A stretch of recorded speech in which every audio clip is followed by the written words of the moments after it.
These plants grow naturally in Mexico and they can grow up to about 15 foot tall, and they colour up like this during the winter time. So if you're growing these plants in the UK, you've got to cheat the amount of light that this plant gets to make it think that it's in Mexico to produce these bracts just at the right time. But before I begin, it would be great, please, if you could give this video a thumbs up and also subscribe to my channel for loads of other great videos. Poinsettias, the Christmas houseplant. We grow about 8 million of them in the UK to get in homes all over the country, and their traditional colours of bright red with dark green leaves really match up with the Christmas colour theme. Of course, red and green are on the opposite end of the colour wheels, but they really do combine so marvellously. You can get them in yellows and in pinks and in marble colour and in whites and salmon pink as well. There's lots of different varieties, and it makes a marvellous houseplant to grow. Now, if you're in the garden centre and you're not sure whether this is a new delivery of poinsettias that are slightly fresher than the older one, here's how to find out. If you look right in the centre of the poinsettia, you'll see the real flowers. They just look like little berries in the middle. It's called cyathias, and around the outside are modified leaves we call bracts. Now, when the flower opens, as you can see in this one here, the little berry-like thing opens out, and as you can see there, it's starting just to grow. Yet in this one here, they're still berry-like. So buy them in berry-like. They're the fresher plants. Now, these plants are produced by making it feel as if it is the winter time in Mexico.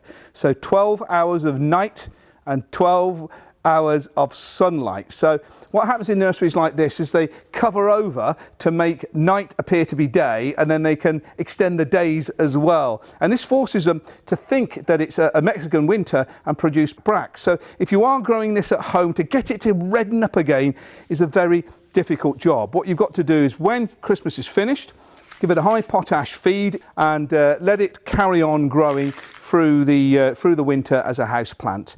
And then in spring, round about May time, end of April, May, cut it down to about 10 centimetres. This will encourage more branches so it doesn't grow tall and leggy, it goes bushy again.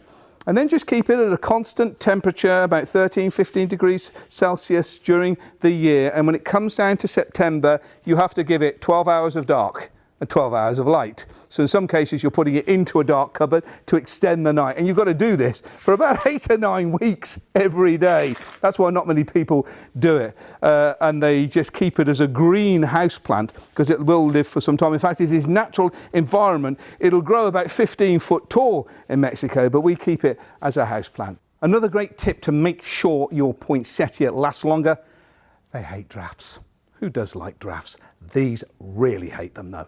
Most of these plants get blackened leaves and look wilt-like because they've been taken out of the cold from the garden centre to your car, and from your car into your house. The secret is, many of them are sleeved like this with a bit of plastic around the outside. The best thing to do is to put a carrier bag over the top as well as the bottom. Make sure they're well insulated. Take them to the car. Don't leave them in the car at all if you're carrying on shopping. Buy these as the last item. And then obviously, as you're taking them from the car into the house, make sure they're not positioned by the back door or the front door where they're liable to get drafts. And that way, with a stable temperature of about 13 to 15 degrees Celsius in a brightly lit windowsill, they'll thrive. Marvellous poinsettias for Christmas, and you can get to keep them on as a green plant afterwards. Please give this video a thumbs up and subscribe to my channel for more great content like this. And remember to switch on the notifications to be notified of my latest videos. And check out also my newsletter. It's completely free, giving loads of great ideas and hints and tips on plants, growing your own, and wildlife and garden design too.